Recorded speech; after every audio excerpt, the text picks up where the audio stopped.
Hello and welcome. My name is Sahil Murli Meghani. This week, bulldozers loaded with official buyers rolled into the heart of India's national capital. But that wasn't the only unfortunate event.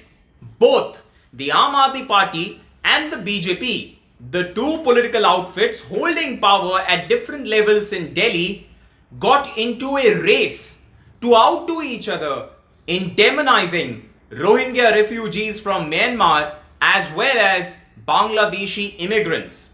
This episode will take a hard look at AAP and BJP's racial tag team. Before we start fact checking both Aam Aadmi Party and BJP, let's take a quick look at what really happened.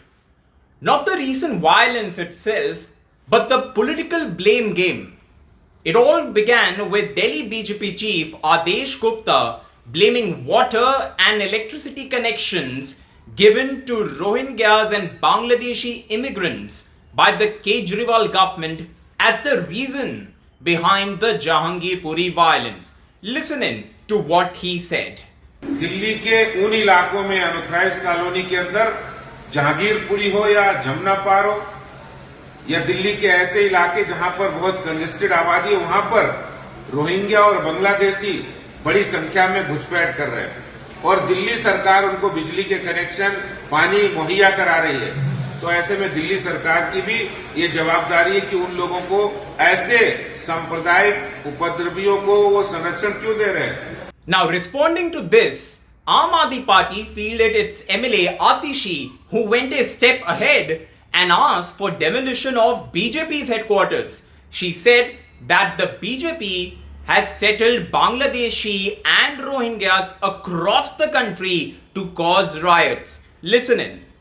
ये भाजपा के नेता हैं जिन्होंने देश के अलग अलग हिस्सों में इन बांग्लादेशियों को, इन रोहिंग्याओं को बसा दिया है। क्यों बसाया है? कि इस तरह की गुंडागर्दी, इस तरह के दंगे, इस तरह की हिंसा वो करवा सके।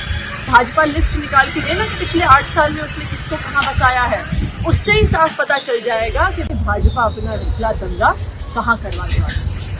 Now that you have heard what was said, let's dig right in. In today's episode of Checks and Balance, we'll do a simple 6-step fact check. For starters, take a look at this report by news agency PTI. Take a good hard look at the date line. April 17, 2022, 10 p.m. That is a day after Jahangirpuri violence. This report has AAP's first reaction to BJP's allegation that Rohingyas and Bangladeshis were behind the violence. In this, AAP's Delhi MLA Amanatullah Khan categorically said that targeting Rohingyas and Bangladeshis was wrong. WRONG, wrong. Now, AAP's communal rant against Rohingyas and Bangladeshis came only on April 20th. So what changed in 3 days? AAP went from it's wrong to target Rohingyas and Bangladeshis to the BJP is settling Bangladeshis and Rohingyas to cause riots in less than 72 hours. In politics, such a sudden change of heart and soul doesn't happen without a reason. And that reason is the prospect of electoral games. Is it possible that there is an electoral connection to both AAP and BJP dragging Rohingyas and Bangladeshis? If this is so, this is surely a worrying omen for the people of Delhi. But in fact, the problem is even bigger because there is another state involved as well. We'll tell you about that in step number 6. You don't want to miss out on that one, so stay tuned. Now in the second step, here's a simple fact which makes it clear how both AAP and BJP are being economical with truth. Delhi has not been the only place where violence happened in and around a Shobha Yatra or a Hindu religious procession. Just this month, just in April 2022, there are at least 6 other big states: Gujarat, Madhya Pradesh, Rajasthan, West Bengal, Karnataka and Jharkhand, which witnessed violence. In our examination, we found zero statements by AAP or BJP raking up Rohingyas or Bangladeshis for violence in those states. So a question to both BJP and AAP is, if you aren't blaming Rohingyas or Bangladeshis for violence in Gujarat, Madhya Pradesh, Rajasthan, West Bengal, Karnataka and Jharkhand, why should you blame them for Delhi? I think the answer to even that lies in step 6 of this fact check. I'm telling you again, you don't want to miss out on that one, so please keep watching. Let's get to step number 3 of this fact check. India has an estimated 40,000 Rohingyas. Many of the refugees have been living in India since 2008 when they had to flee their own home country to save their lives. Do you know why they had to do that? To escape a brutal outbreak of violence at the hands of its own Myanmar military. In 2012 and then in 2017, the number of Rohingyas in India swelled again after further campaigns of violence. Now, the fact is that the Indian government is party to several international treaties which guarantee rights to Rohingyas, including the most recent New York Declaration. In fact, an order passed by the International Court of Justice last year stated that Rohingyas face genocidal threats in Myanmar. Despite that, Indian government led by the BJP has been trying to deport them back to Myanmar, calling them a threat to India's national security.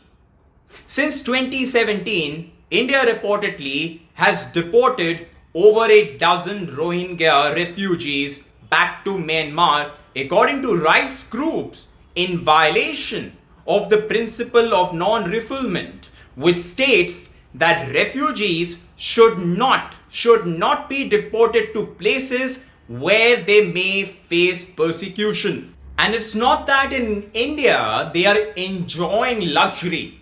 Rohingyas here live in deplorable conditions in cramped shanties. If their trauma and conditions they are living in were not enough to make life hell for them, the Rohingyas have also been on radar of extremist Hindu groups. Not just that, between 2016 and 2021, 12 mysterious fires broke out in Rohingya camps alone. Ground reports by The Wire have picked up a peculiar trend among all the incidents of fire which hint at something suspicious. This is how terribly placed Rohingyas are. The ones who had to flee from their own land to save themselves. And this is how political parties treat them. Political parties of India, the country which takes pride in pitching for Vasudhaiva Kutumbakam. The world is one family. Let's come to step number 4 of our fact check. Here I want to talk about this man on your screens, Muhammad Ansar. He is being portrayed as the main accused of violence in Delhi's Jahangirpuri. Interestingly, both BJP and AAP have submitted clinching evidence to show Ansar's proximity to the other side. So why is it that neither AAP nor BJP is calling him a Rohingya or a Bangladeshi immigrant? क्योंकि pictures बाहर आ गई है ना? Because photos of him being in both BJP and AAP attire are all over the internet. So if according to both AAP and BJP, the poor Rohingyas and Bangladeshis are the root cause of violence in Jahangirpuri, and if Ansar is indeed the mastermind, and if he has campaigned both for BJP and AAP, then by A equal to B, B equal to C, so A equal to C logic, then can we say that both AAP and BJP have deep and sinister Rohingya and Bangladeshi links. Oops, I don't think either Adesh or Atishi would like that. In step 5 of this fact check, take a look at this 2021 report on your screens by a US based think tank American Economy.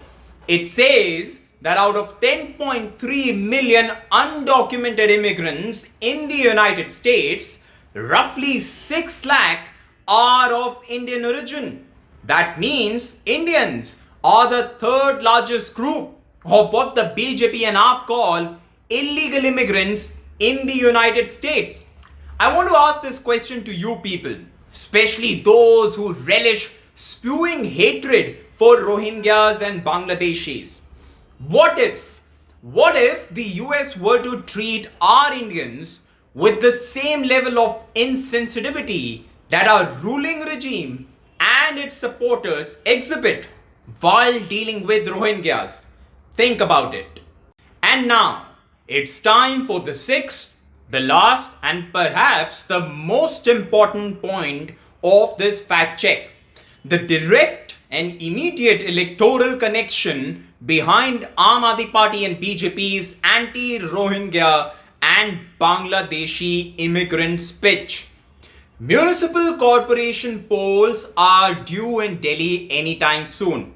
For both the parties, this is a high-stakes battle.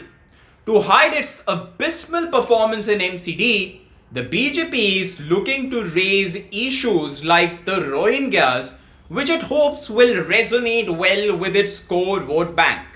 In fact, it's not just about Delhi.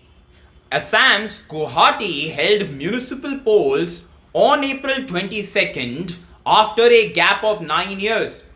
Riding high on its surprise victories on 2 civic body seats in Upper Assam last month, Aam Aadmi Party contested the Guwahati municipal polls with a high decibel campaign. As announced by AAP itself, performing well in Guwahati is important for the party to make inroads into India's northeast. Now here's the point to be noted. Assam is one state where the issue of Rohingyas and Bangladeshi immigrants has dominated the political agenda in recent years. All political outfits, including BJP and AAP, know this only too well. Now the question is, was it a coincidence that on the very day that AAP put out Atishi's video on Rohingyas and Bangladeshi immigrants, that is, on April 20th, she was away in Assam to campaign for the Guwahati municipal polls? Is that the reason why Aam Aadmi Party completely changed the original stand it took just 3 days earlier on Rohingyas and Bangladeshi immigrants, and decided to front Atishi to do so? Well, interestingly, results of that poll has been in the favor of both BJP and Aam Aadmi Party. While BJP and its alliance grabbed a massive 58 out of 60 seats, AAP too managed to win 1 and came second on close to 24 seats. An impressive performance from a new entrant in Assam politics. Now let's come back to our fact check. In the whole month of April, which saw violence in at least 6 other big states, as we have mentioned, the two parties did not make them about Rohingyas and Bangladeshi immigrants. But in the very week in which elections were to happen in Assam, both AAP and BJP suddenly decided to make Delhi violence all about Rohingyas and Bangladeshi immigrants. Is it not clear that this was, to quote BJP's favorite phrase, not a sanyog, but a prayog? With this, we have come to the end of this episode. The idea is not to say who did the riots, BJP or AAP, Hindus or Muslims. But the limited point of this fact check was to show that dragging in a vulnerable refugee community is the height of political irresponsibility and immorality. More so when you do it for petty electoral outcomes. As I always say, please share this on your social media platforms to help us contain the massive disinformation campaign in your WhatsApp groups, Telegram groups, Facebook channels, Facebook pages, on your Twitter handle, and help us contain the massive disinformation campaign. This is Sahil Murli Meghani signing off. Thank you so much for watching.